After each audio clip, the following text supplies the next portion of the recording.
Beaucoup d'entreprises se lancent dans le marketing automation, dans le content marketing, dans l'inbound, dans le social media B2B, sans vraiment avoir défini les objectifs qu'ils voulaient atteindre et avoir des chiffres précis en tête face à chacun d'entre eux. Et c'est tout l'enjeu d'utiliser cette méthode qu'on utilise chez Invox, qui est la méthode SMART, et qu'on va vous expliquer et vous dire un petit peu quels sont les KPI, les métriques qu'on peut suivre et les objectifs qu'on peut se donner.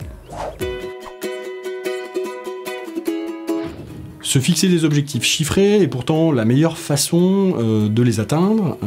et puis d'évaluer ce qu'on fait et de savoir si on est dans la bonne direction ou pas.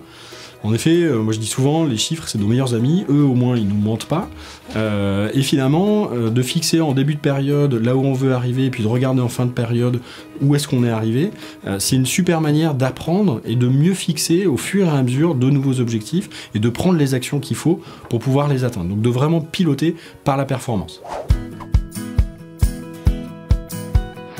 Une fois que du coup on a compris ça et qu'on veut mettre en place son tableau de reporting, son tableau de KPI, on va travailler sur 3 grands types d'objectifs en fonction finalement du funnel de conversion, du tunnel de conversion. Les premiers, on va être en haut du funnel, donc top of the funnel, et on va parler de trafic, d'audience social media, de qualité du trafic, est-ce que les gens consomment le contenu qu'on va avoir. On va plutôt regarder est-ce que j'arrive à attirer du monde, est-ce que j'arrive à les faire revenir sur mes contenus. Ensuite, en milieu de funnel, en milieu d'entonnoir de conversion, on va plutôt s'intéresser à tout ce qui va être conversion. Est-ce que j'ai des téléchargements? Est-ce que j'ai des personnes qui passent sur mes formulaires contacts, qui s'inscrivent à une newsletter?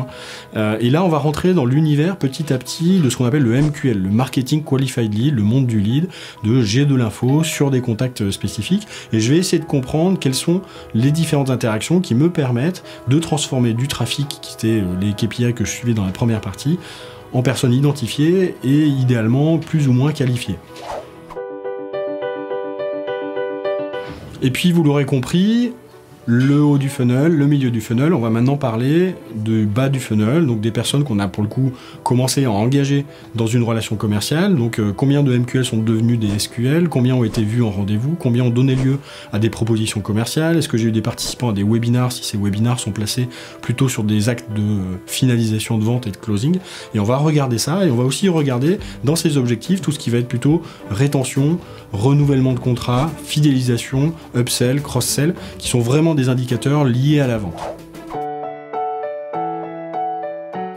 Voilà pour cette très brève introduction sur les différents types d'indicateurs que vous pouvez mettre dans vos objectifs et dans vos tableaux de reporting. On a un petit cadeau pour vous, c'est un Excel prêt à utiliser avec les différents indicateurs, donc n'hésitez pas à le télécharger, à l'utiliser et à vous de jouer.